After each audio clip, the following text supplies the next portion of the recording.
Anticipa presenta.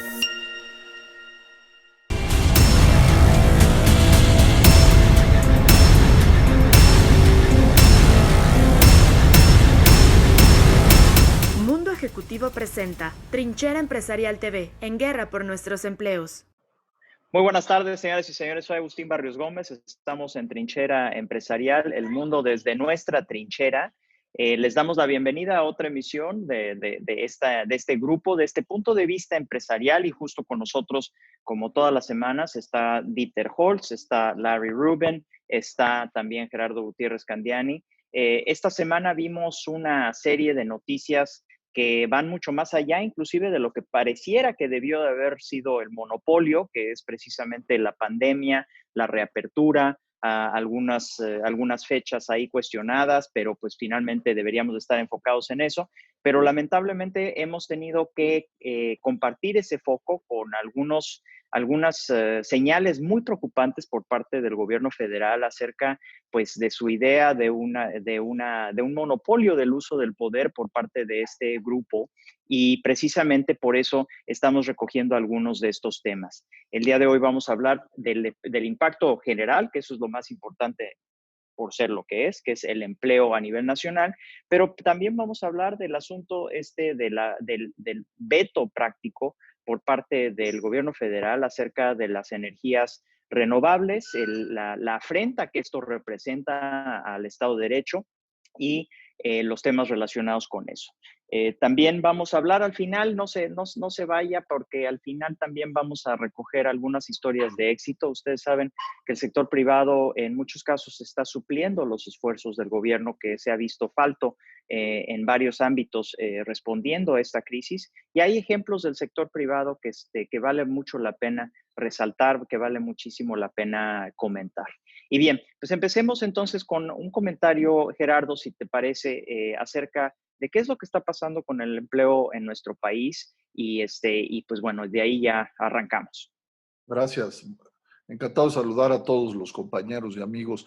Bueno, yo empezaría diciendo una cosa: menos empleo, hay más pobreza y más desigualdad. Eso es una fórmula que siempre ha estado en todo el mundo. Hice un poquito de investigación y recogí algunos estudios que se están dando que realmente son dramáticos y lo quiero comentar. Por ejemplo, el Instituto de Investigaciones de la Ibero, en abril, nos dice que entre 5.2 y 8.1 millones de mexicanos ha dicho que ha perdido su empleo, o tiene en suspenso su empleo, o no puede salir a buscar o encontrar un empleo. Estas son cifras dramáticas, ya estamos hablando de millones de personas. La realidad es que la fórmula, como te decía, en todo el mundo, es que mientras haya más empleos y haya mejor poder adquisitivo, pues la riqueza sube.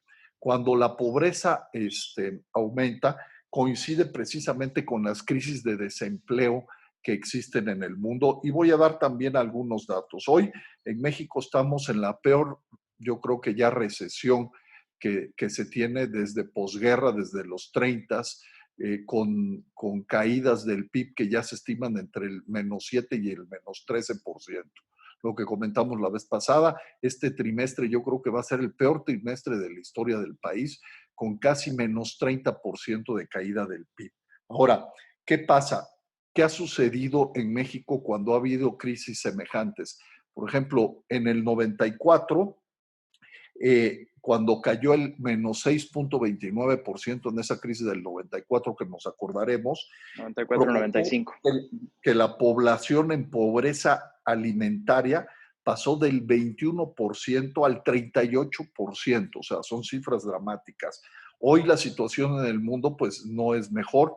De acuerdo al Banco Mundial, este año veremos el primer incremento en la pobreza global que se da desde 1998, donde va a haber 500 millones de más de personas en mayor número de pobreza.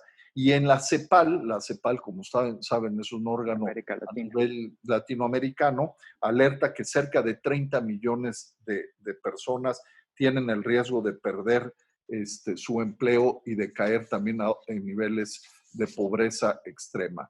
Con respecto al caso de México, como ustedes saben, Coneval ha estado sacando algunas estimaciones y lo que nos dicen es que personas en situación de pobreza por ingresos se va a incrementar cerca de 9 millones de personas más. ¿Eso qué significa? Que vamos a pasar del 48% que teníamos en algún nivel de pobreza a más del 56%. En números totales, en números reales, es que la pobreza extrema va a aumentar de 6.1 millones de personas a casi 11 millones de personas. Y terminaría dando en este análisis los datos del IMSS con trabajos formales, pues son igualmente alarmantes. Los primeros 4 meses de este año se perdieron cerca de 500,000 plazas formales. Esto es bien importante porque el 67%, Agustín y compañeros, son empleos permanentes que se pierden. Entonces, pues los pronósticos para este año estiman que podamos llegar a perder entre 1 y 2 millones de empleos formales y permanentes, y esto sería dramático, aumentando, obviamente, con todo lo ya comentado, del aumento a los índices de pobreza y marginación que vamos a tener en el país. Dieter, decía Manuel Gómez Morín que México nunca había tenido problemas económicos, que todos sus problemas habían sido políticos. En los números que acaba de mencionar Gerardo, pues eso dibuja una situación aterradora, pero pues finalmente hay también un referente acerca de que muchas de estas cosas están sucediendo en otras partes del mundo. ¿Qué tanto tiene que ver el actuar del gobierno federal mexicano en la situación de la pérdida de empleo en el país? Mira, Agustín, en todas las partes del mundo creo que es una coincidencia uniforme el hecho de lo que menciona Gerardo. Si no hay empleo, incrementa la pobreza. Entonces, se ven acciones muy drásticas, muy rápidas en otros países del mundo, porque no hay una capacidad bancaria. Si el gobierno no intercede a crear liquidez, porque todo esto es un juego de liquidez, esto es una cosa temporal, queremos pensarlo así, y las empresas necesitan liquidez para poder pagarle a sus empleados y para que los empleados puedan tener dinero para que el consumo se mantenga, porque si no es una bola de nieve negativa tremenda. Nosotros en los negocios, los empresarios, todos platicamos y la estamos empezando a sentir. Hay un dato adicional a lo que menciona Gerardo. Sí, se pueden perder 2 millones de empleos, pero esos son los empleos formales. Esos son los empleos que de alguna manera están registrados y que de alguna manera tienen un cierto nivel de sueldo, aunque tiende a perderse la gente con sueldos bajos, que ya de por sí es un problema aumentado. Tenemos la grave circunstancia de la informalidad. Si nosotros pensamos que hay cerca de 20 millones de personas afiliadas trabajando, habrá unas 42 millones de personas trabajando en la informalidad. Y ahí es donde más duro está impactando la pandemia. Ahora, si nosotros no hacemos algo para que esa informalidad pueda mantener el sustento, corremos el gran riesgo de que haya un problema social tremendo, una inseguridad tremenda, porque la gente tiene que comer y no los culpo. Y la otra es que no hay dinero para reactivar la economía porque no hay consumo. Entonces, la bola de nieve que se puede venir, y es por eso que los gobiernos actúan tan rápido y de manera tan decisiva en otros países del mundo, y la verdad es que nosotros nos estamos tardando, porque lo que uno hace para las empresas automáticamente mantiene empleos. Al mantener empleos, la economía informal sigue sosteniéndose porque sigue habiendo consumo y esas mismas personas de la economía informal tienen dinero para también hacer sus gastos y no frustrarse y no sentirse atrapados en una situación precaria de no poder llevar comida a sus casas. Entonces, tengamos mucho cuidado en México porque la situación en México es diferente a la que hay en otros países por el grado de importancia que la informalidad tiene en el movimiento económico de nuestro día a día, ¿verdad? Entonces, pero no debería la informalidad ser una especie de amortiguador precisamente porque al mismo tiempo es mucho más ágil, mucho más flexible que el empleo formal. Y por otro lado, nos mencionabas fuera del aire el hecho de que Alemania ha implementado un programa que a todas luces es bastante exitoso. Sí. Mira, en México hay alrededor de 4.1, 4.2 millones de MIPYMES. Generan el 78% del empleo en México, pero solo 23% de ellos tienen acceso al sistema financiero bancario. Si todos esos, si nada más ese 23% necesita recurrir a los bancos para pedir préstamos, para sobrevivir, para tener liquidez, se colapsa. Entonces empezamos a entrar a una crisis financiera. Además, ¿no? Ya no es una crisis tripartita, ahora sería de 4 bandas. En Alemania hay un programa que de hecho no es nuevo, pero se instituyó en los años 50, que es Kurzarbeit, y traducido es trabajo corto. ¿Qué es lo que hace el gobierno ante una crisis? Y lo ha hecho 3 o 4 veces. Garantiza 2/3 partes del sueldo del trabajador a las empresas que se registren, siempre y cuando esas empresas garanticen que estas personas, una vez terminada la crisis, van a mantener su empleo y van a recuperar sus labores diarias. Con eso, Alemania está proyectando de tener un desempleo del 5%, y ese desempleo del 5% mucho tiene que ver, obviamente, por la inmigración, que han abierto sus fronteras para recibir inmigrantes de otros países, solamente subirá al 5.3%.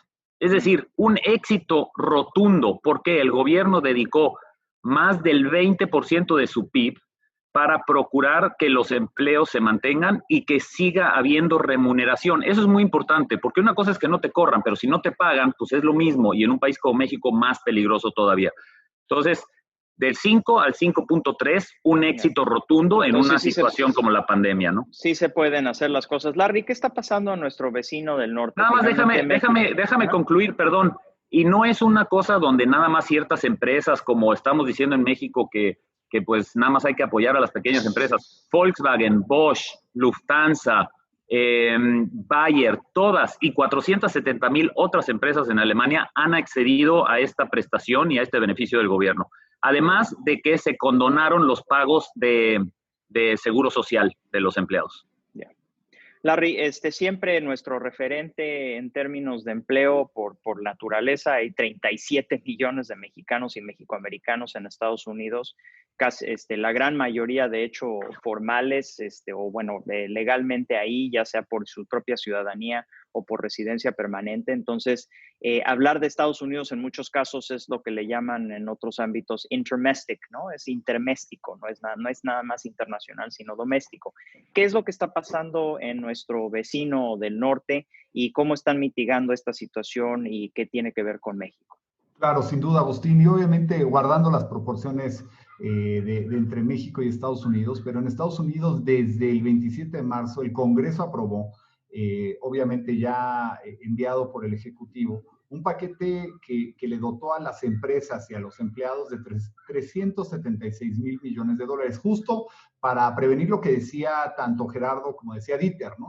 No puedes tener al grosor del micro y pequeño empresario no teniendo dinero para pagar las cuentas, ¿no? ¿Y qué pasa en México particularmente, Agustín? Tienes gran porcentaje del PIB formal, pues se lo lleva el sector turístico, que obviamente ahorita está totalmente afectado, por no llamar paralizado, ¿no? El sector servicios, que en México también es importantísimo, otro sector que también está prácticamente paralizado. Entonces, ¿qué está pasando? Es que vas a tener un movimiento muy claro de trabajadores que hoy pagan el IMSS, o sea, los formales, a los que no van a pagar IMSS. ¿Por qué? Porque se van a ir a la informalidad. Entonces, no solamente va a crecer la informalidad, sino vas a tener un exceso, ¿no?, de desempleados, como está pasando a nivel mundial. La clave es cómo México responde a apoyar las MIPYMES, porque definitivamente si no apoyas con financiamientos accesibles a las MIPYMES, como inyectó Estados Unidos a las MIPYMES a través de los bancos, pues naturalmente tienes MIPYMES que no van a tener ni para pagar salarios, cierran la puerta y cierran la cortinilla y se van, ¿no? Entonces, lamentablemente, toda esa gente queda fuera. Y aparte, lo importante aquí notar es que el COVID va a continuar a pesar de que se reactive la economía. O sea, la realidad es que el COVID no se va mañana, no se va en un mes, no se va en 6 meses. Entonces, si no tienes un plan concreto para apoyar a las MIPYMES, van a desaparecer. Las que no han desaparecido hoy en día, como bien apuntaba Gerardo, estos millones que se van a perder o se están perdiendo en empleo, pues lo que va a pasar es que octubre, noviembre y diciembre va a ser una crisis financiera. México tardó 30 meses en recuperarse de la crisis financiera del 94-95. Se calcula que esta por lo pronto va a tardar 4 años, ¿no? Entonces, si no se toman medidas que apoyen a las MIPYMES, lamentablemente esto se puede alargar mucho más. Bien, pues es una situación por demás preocupante. En Estados Unidos este paquete al que hace referencia Larry fue un paquete aparte bueno, como parte de los 2 trillones, como se habló, billones en español. En inglés se habla de trillions, en español se habla de billones. Básicamente se trata de millones de dólares en el caso del Congreso americano, que se aprobó estos cheques de $1,200, es decir, más o menos como 28,000 pesos, que se le entregaron a todo ciudadano americano precisamente para mantener la demanda, para mantener a la gente que no estaba percibiendo sueldos, que pudieran pagar sus básicos, pero pues este dinero, sobre todo en una sociedad en donde los costos de vida son bastante más elevados que aquí, pues se termina. Y la parte del paquete al cual hacía alusión Larry, estos 300 y pico mil millones de dólares, era un sustento para las empresas directo, para que estas empresas pudieran sobrevivir, sabiendo que se trataba de un shock externo, sabiendo que se trataba de una situación que no era directamente relacionado con la inviabilidad de su modelo de negocio, sino más bien de una petición por el bien común, de parar las actividades económicas en búsqueda de reducir las muertes por esta pandemia global. Vamos a ir al corte comercial, vamos a regresar a un tema que está directamente ligado con el asunto de los empleos, por ser una industria tan importante, es este tema de la energía y los renovables. Esta semana tuvimos una decisión que ha sido muy criticada por parte del gobierno federal en búsqueda nuevamente de afianzar el poder del grupo de poder dentro de la administración en torno a un monopolio de las energías. Y pues bueno, dado el hecho de que las energías que tiene el gobierno mexicano, el Estado mexicano con E mayúscula, son energías contaminantes, son hidrocarburos, pues se retrasa, se impacta, se veta el uso prácticamente de energías renovables y se atropella el Estado de Derecho. Vamos a ir al corte, regresando, vamos a retomar este tema. Aquellos que nos ven en Facebook, vamos a continuar precisamente.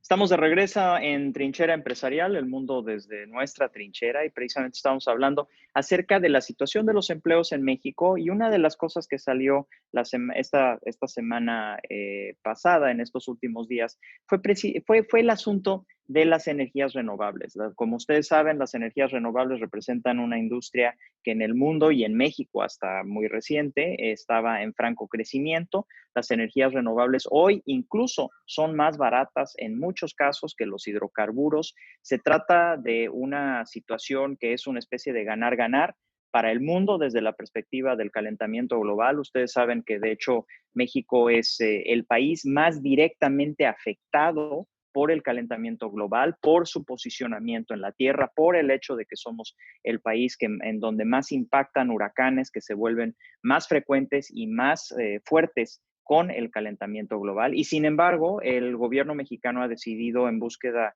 de concentrar más y más el poder en este grupo que lo rige, buscar frenar las inversiones, no nada más privadas, sino en términos generales, porque no hay inversiones públicas importantes en energías renovables. Entonces, para efectos prácticos, vetar el uso de energías renovables en nuestro país, lo cual pareciera que es un grave error por todos los frentes: el frente ambiental, el frente empresarial y el frente particularmente del empleo.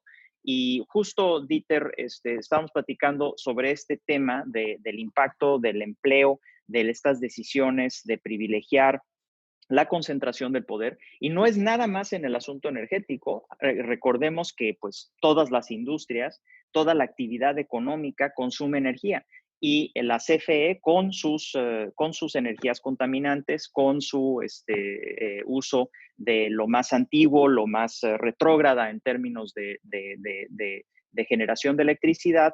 Aparte de todo, su suministro de energía es 86% más caro, es decir, vas a pagar más por peor calidad de energía, y bien podrían generarse apagones.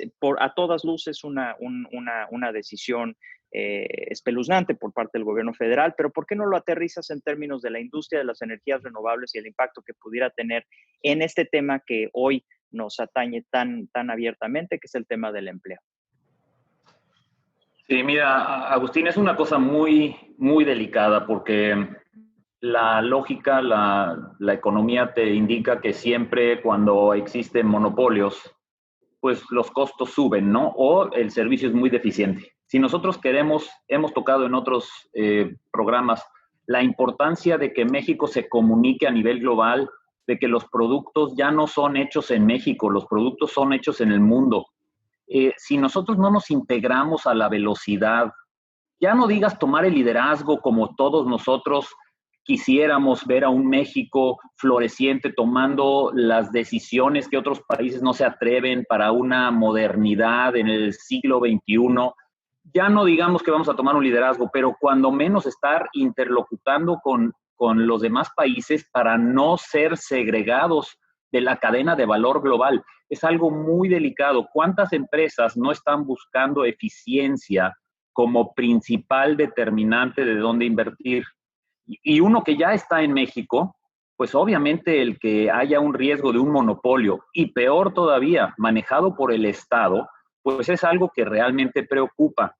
Hay una alternativa con muchos estudios, y es ahí donde digo, bueno, ¿por qué México no? Y todo el empresariado quisiera ver a un México tomando el liderazgo en generar empleos para lo que se viene, no para lo que existió en 1960, 1970. Está comprobado que 1 millón de euros invertidos o dólares invertidos en eficiencia energética, en energías limpias, crea 8 empleos. Eso es de 3 a 4 veces más que los trabajos en el sector de emisiones con huella de carbono. Entonces, es increíble, y esto solamente se va a incrementar porque el mundo va hacia allá. En Estados Unidos, por ejemplo, hay 2.5 millones de empleados en el sector de energías limpias, y hay solo 700,000 empleados en industrias con alta huella de carbono. Entonces, creo que estamos perdiendo la oportunidad y estamos yendo para atrás, y es muy preocupante para el empresariado. Claro. Y las empresas globales con las que he hablado, pues oye, si tienen países que en 10 años van a ser punta de lanza en esto y van a reducir los costos, porque está comprobado que las energías limpias también para las MIPYMES son algo totalmente esencial, porque te baja los costos entre el 20 y el 30%. Es decir, nos volveríamos más eficientes en toda nuestra cadena de suministro. Es algo que estamos desperdiciando claramente. Si nosotros invirtiéramos hay un estudio de que si se invierte 1,000 millones de pesos en modernizar la infraestructura eléctrica, la derrama económica en actividad económica es 4 veces más. Es decir, por todos lados una inversión en energías renovables, convertir a los empleados a que trabajen en reformular los usos, en adecuar las casas, fábricas, oficinas. Podríamos crear millones de empleos, y además posicionarnos para ser mucho más eficientes en este entorno global. Gerardo, se habla de 30,000 millones de dólares que estarían siendo cancelados en términos de inversiones en este ámbito, y ha habido una reacción por parte del sector empresarial, incluyendo por parte de la organización que tú encabezabas hace unos años. Platícanos acerca de esa reacción y cómo se relaciona con el Estado de Derecho. Yo no entiendo. Vamos a lo básico. ¿Por qué se está atropellando el Estado de Derecho? Hay 6 efectos que yo veo clarísimos con esta nueva normatividad que limita la participación del sector privado y que es gravísimo. Primero, creo que es un es un golpe durísimo para el desarrollo del país. Porque estás quitando el potencial de tener energías limpias y renovables y le pega al desarrollo del país. Otro es que se muestra la fragilidad del Estado de Derecho por vías de decisiones totalmente arbitrarias y además no legales, porque van contra la Constitución y las leyes vigentes. ¿En qué sentido, Gerardo? Platícanos un poco más acerca de por qué esta queja particular de las cámaras y de varias en torno al Estado de Derecho, por qué esta queja de la Embajada de Canadá respecto de este tema, en el ámbito preciso del Estado de Derecho. Porque la legislación actual y las leyes vigentes te permitían invertir con toda la certidumbre jurídica y avalada por el Estado de Derecho y las leyes vigentes para hacer inversiones en energías renovables y energías limpias. Y además México tenía compromisos a nivel internacional que tenía que cumplir con la parte de la contaminación y el efecto invernadero. Entonces, esta nueva normatividad ataca de manera flagrante, viola la Constitución y viola las leyes vigentes y pone en entredicho o en peligro pues toda la inversión que ya se había hecho y la inversión que estaba en proyecto. Entonces, pésima señal otra pésima señal para la inversión extranjera de manera directa, que hoy más que nunca la deberíamos de estar cuidando y promoviendo y no ahuyentando. Y otro tema que es delicadísimo son los órganos autónomos, cómo pues han pasado sobre ellos. O sea, aquí sobre los órganos autónomos que tienen que ver con la parte de energías, pues el Estado, el gobierno mexicano ha pasado sobre ellos y ha no nada más violentado la ley, sino también ha violentado estas autonomías constitucionales que teníamos, ¿no? ¿Cuáles, por ejemplo, Gerardo?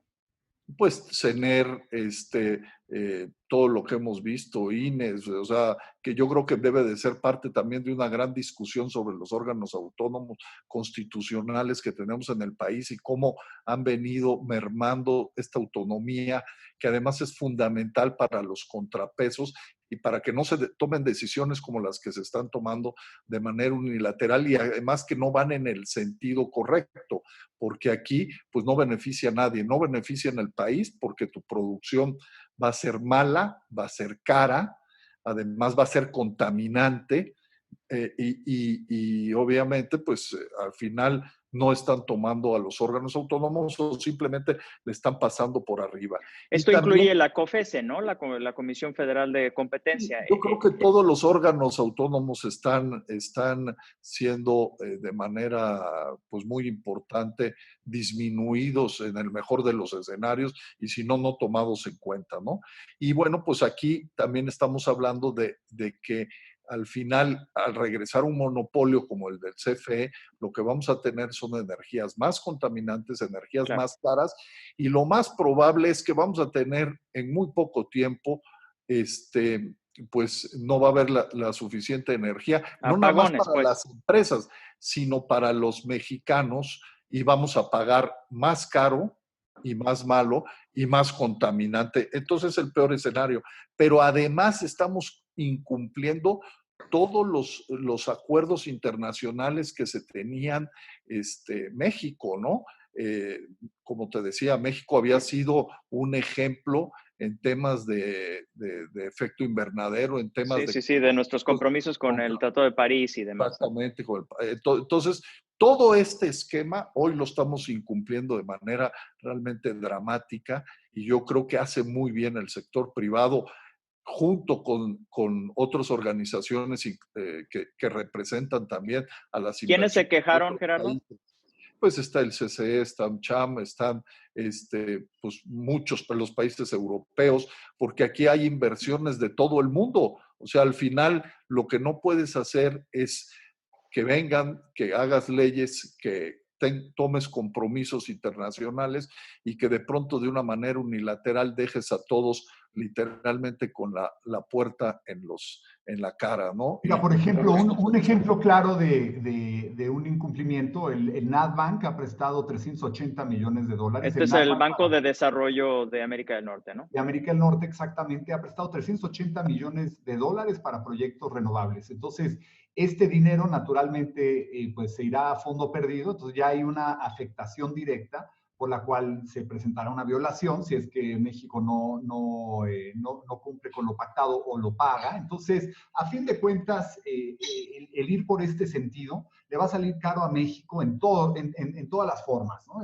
Lo que ha hablado Gerardo yo creo que es particular, pero también para la inversión extranjera, Agustín, y yo creo que esto es bien importante de notar, se convierte México más caro. Aparte que muchas de las empresas norteamericanas, por no decir todas las empresas extranjeras, cuidan sobre qué tipo de fósiles y qué tipo de energías usan, por obvias razones, porque también son conscientes del medio ambiente. Entonces, si tú no les provees energías limpias, pues es una de las decisiones importantes que hoy ya se toman en el boardroom, ¿no? en la junta de consejo, Claro. si operar o no operar en un país. Entonces, sí viene una afectación más allá de la energía per se, Sí. a una decisión de invertir o no en México. Sí, Perdón, sí, nada sí. más Oye, termino la idea, lo que dice Larry es fundamental. Hoy todas las empresas están, una de las partes más importantes de la toma de decisiones dónde invertir es precisamente si pueden invertir en energías renovables, en energías limpias. Entonces, la decisión, la verdad es que o sea, no entiendo, no tiene ningún tipo de justificación cómo vamos a apostarle a energías, a combustibles fósiles que son altísimamente contaminantes, donde son absolutamente mucho más caros que las energías limpias y renovables, y donde vamos a tener un desabasto brutal. Entonces vamos a tener poca energía, cara, mala, contaminante, y además donde hoy toda la tendencia a nivel mundial en los próximos 15 o 20 años es precisamente que todas las industrias se estén manejando con energías sí. renovables y limpias, y eso va a ser dramático el efecto en la inversión en nuestro país. Claro, habla de que BlackRock, ¿no? O esta empresa que es, de hecho, uno de los fondos privados más importantes del mundo, oficialmente no invierte en estas cosas. Antes de irme contigo, Dieter, aguántame un segundito.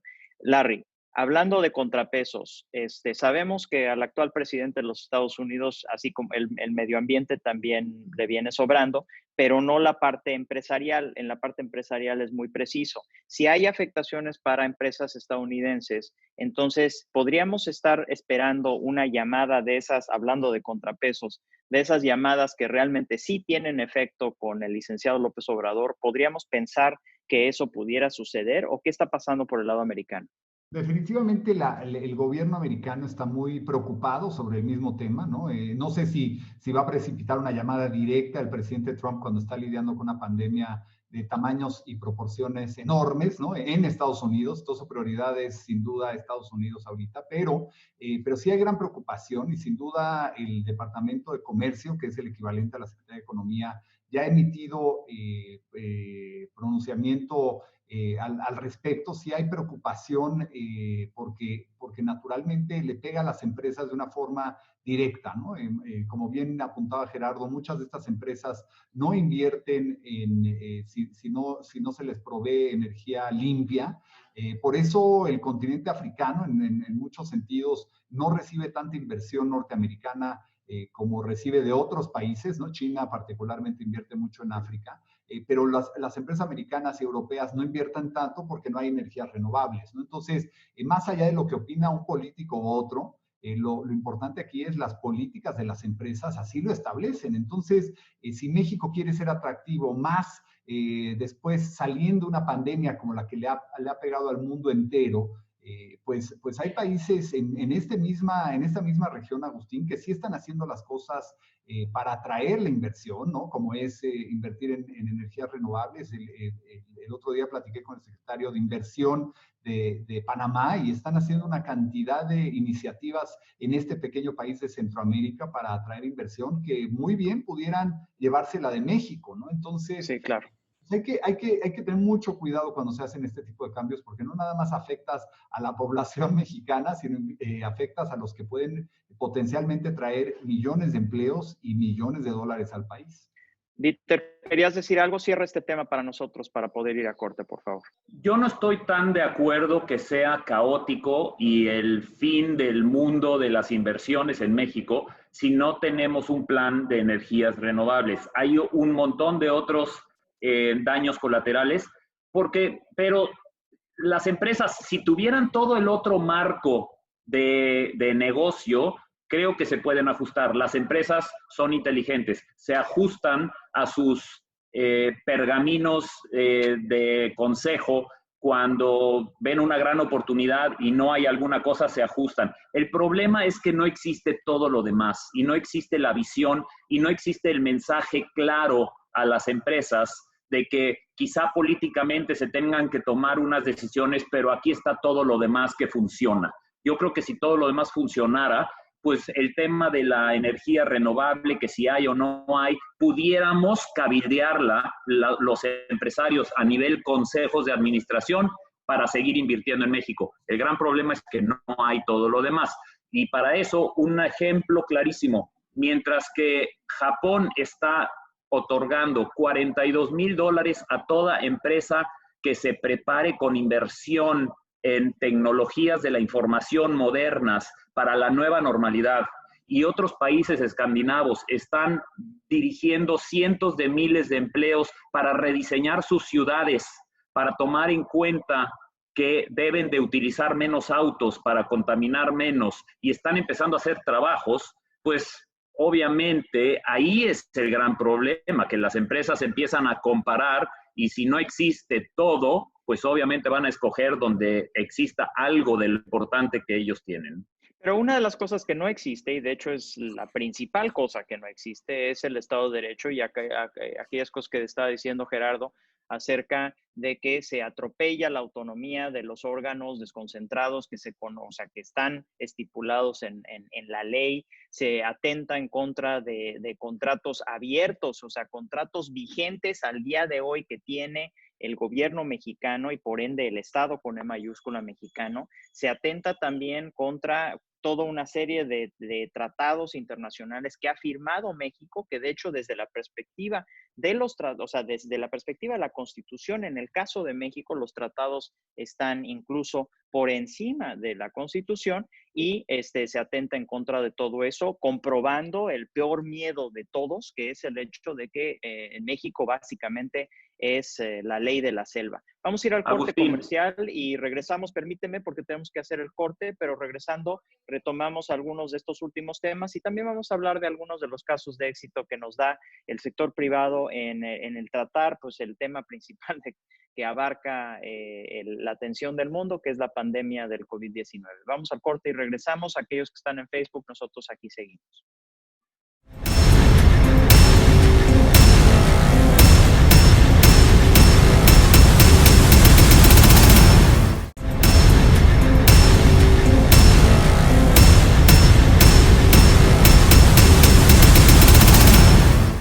Estamos de regreso en Trinchera Empresarial, el mundo desde nuestra trinchera como empresarios, aquí con nuestros líderes empresariales, Larry Rubin, Dieter Holtz, Gerardo Gutiérrez Candiani. Dieter, en el segmento anterior que estábamos hablando de energías renovables, el impacto sobre el Estado de Derecho, el impacto sobre los empleos, te quedaste con una semillita ahí que querías todavía comentar. Adelante.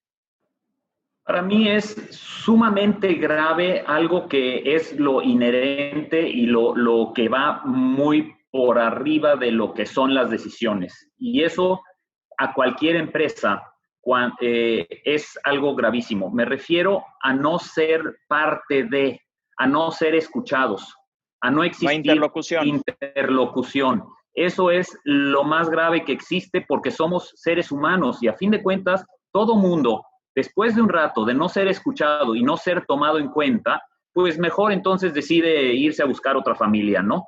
Entonces Gerardo, creo que ahí está inherentemente la gravedad del asunto, donde no hay una interlocución entre gobierno, sociedad civil y empresas. Gerardo, vimos esta semana, seguramente les llegó a todos sus chats, esta historia del empresario, cultura del esfuerzo, que ha generado muchos empleos en México y que ya ante la falta de interlocución que comenta Dieter, decide vender todo e irse del país. ¿Hay interlocución? ¿Hay algo más que decir al respecto? ¿O simple y sencillamente estamos en las manos de pues, una especie de dictadura imperfecta? Primero a lo que decía Dieter, yo sí quiero comentar que sí es fundamental el tema de la legislación y de regresar a energías fósiles, porque eso sí tiene un impacto en los costos de la empresa y en el consumidor final. Entonces, y simplemente abundando, no diciendo que no, pero sí es fundamental, porque al final las empresas sí van a tomar una decisión de invertir en México o no invertir, porque uno de los insumos más importantes es la electricidad y sobre todo si es una electricidad cara, mala y contaminante. Y a lo mejor si me dejas, Gerardo, añadir aparte en este punto que tú bien comentas, las empresas sí toman muy en serio las energías renovables. No estoy de acuerdo con Dieter de que lo echan a un lado. Los stockholders no se lo permiten. No hay forma que ellos digan, eso vamos a obviarlo, vamos a enfocarnos en otras cosas. No, y a lo mejor hace 20 años sí,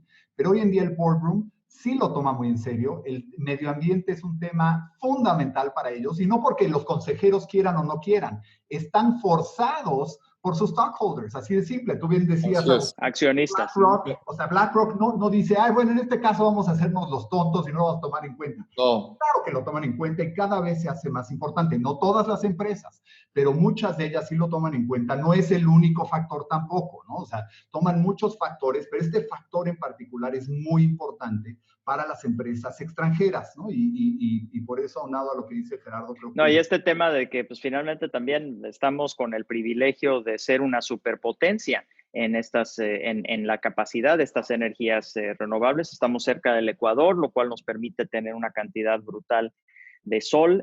Tenemos zonas del país que tienen un viento muy constante, tanto en el caso del Istmo de Tehuantepec como en el caso de la Rumorosa ahí en las Californias, en nuestra Baja California.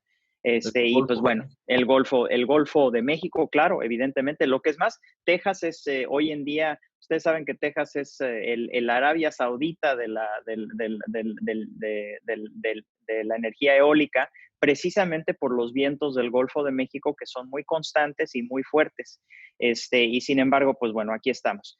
Sí me gustaría terminar con algunas, de entrada, pues si hay algo que ustedes quisieran decir acerca del plan de apertura, creo que eso es muy importante para pasar brevemente al tema de por lo menos recoger algunos casos de éxito en donde el empresariado que sí está actuando, que sí está invirtiendo, que sí está subsanando algunos de los huecos espeluznantes que está dejando el gobierno federal en su reacción ante la pandemia. Platícanos, Gerardo, danos unas últimas ideas sobre esto. Yo diría que efectivamente ahí consigo con Dieter. La verdad es que la comunicación prácticamente está rota. No están oyendo al sector privado. Las decisiones se están tomando de manera unilateral y se están tomando mal, porque yo creo que aquí están tomando decisiones más de tipo ideológicas que de tipo realistas, económicas y sobre todo dirigidas al bienestar de la... ¿Va a renunciar Alfonso Romo o no? Porque finalmente se suponía que él en la oficina de la presidencia tenía que ser ese conducto. No tengo la menor idea. Yo tengo mucho tiempo que no hablar con mi amigo Alfonso Romo, pero no lo sé. Y la verdad es que ojalá sigamos teniendo gente que pueda tener interlocución. Y Alfonso es una de las gentes que yo creo que el sector privado tiene interlocución. Ahora, lo que puede influir o no, pues no, eso no lo sé porque yo ya no estoy en parte de las negociaciones, pero ojalá ese tipo de gentes y de perfiles sigan ahí apoyando y siendo una voz de contrapeso y de equilibrio que es fundamental. Okay. Yo creo que aquí se ha confundido, y con esto terminaría esta parte, se ha confundido. El gobierno cree que dando regalos a la gente es una manera de sustituir el empleo. O sea, los programas sociales no sustituyen el empleo. Eso está muy claro, ¿no? Y también se ha confundido la idea de que el gran empresario es el empresario mexicano, la mayoría del empresariado. Entonces, ese discurso de no apoyar a las empresas y no apoyar el empleo, por no apoyar al gran empresario, que además también se tiene que apoyar, como bien lo dijo Dieter, en todos los países del mundo están apoyando a la empresa, sea del tamaño que sea, porque es las que generan los empleos. Esas dos condiciones son las que yo creo que tiene que cambiar, porque hoy lo que tenemos es un shock de liquidez terrible que se está convirtiendo en una crisis de solvencia económica muy grande, donde tenemos ya cierre de empresas permanentes, empleados y proveedores que se están quedando sin ingresos, el consumo obviamente colapsado, y el Estado obviamente sin el apoyo que se requiere. Entonces, estamos en una tormenta perfecta. Y en ese punto gravísimo lo que se nos puede venir, porque lo que mencioné, si todo mundo accesa a la banca comercial sin apoyo del gobierno, se va a colapsar el sistema financiero también. Y eso nos vuelve a traer un problema adicional. Entonces, el gobierno tiene que entrar a dar préstamos, a apoyar a las empresas para mantener los sueldos, para mantener las plazas de trabajo. Sí, Larry, termino rápido.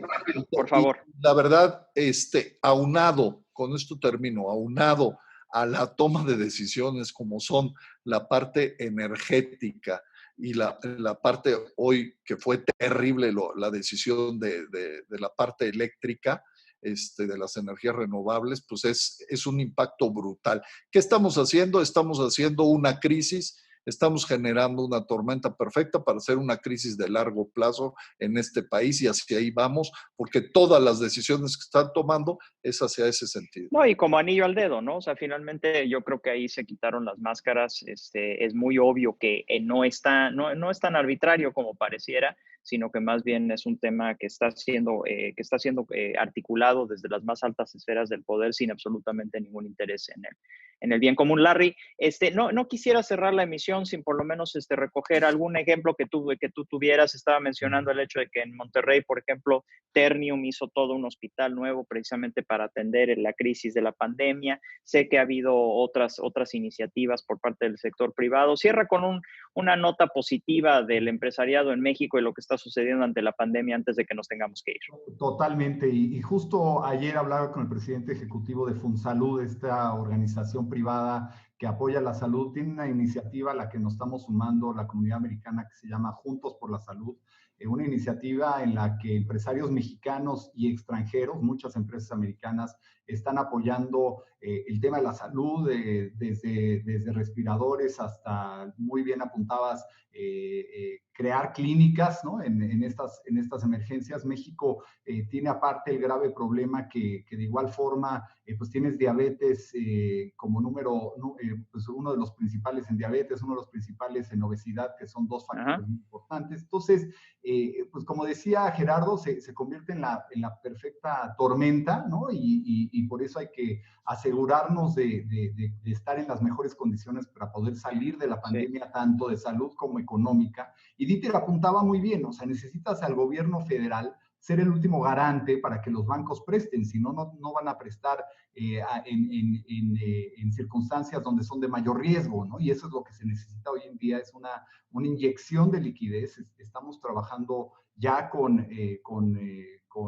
consultoras norteamericanas en financiamiento para que apoyen a nivel estatal, ya no federal, pero ya sí estatal, y entonces sean los estados que puedan ser los garantes en vez de federal. Entonces, son iniciativas, esperamos que puedan salir adelante pronto, y definitivamente muy importante para que la empresa pequeña, la microempresa, pues tenga el dinero que necesita, Agustín. La micro, mediana y grande empresa. Larry Rubin, Dieter Holtz, Gerardo Gutiérrez Candiani, muchas gracias por estar con nosotros. Como todas las semanas, estamos aquí como equipo en Trinchera Empresarial.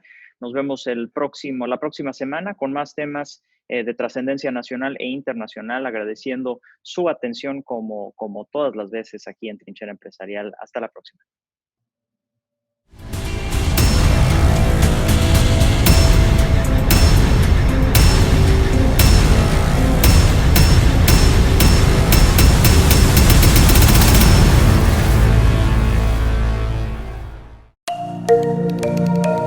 Anticipa presentó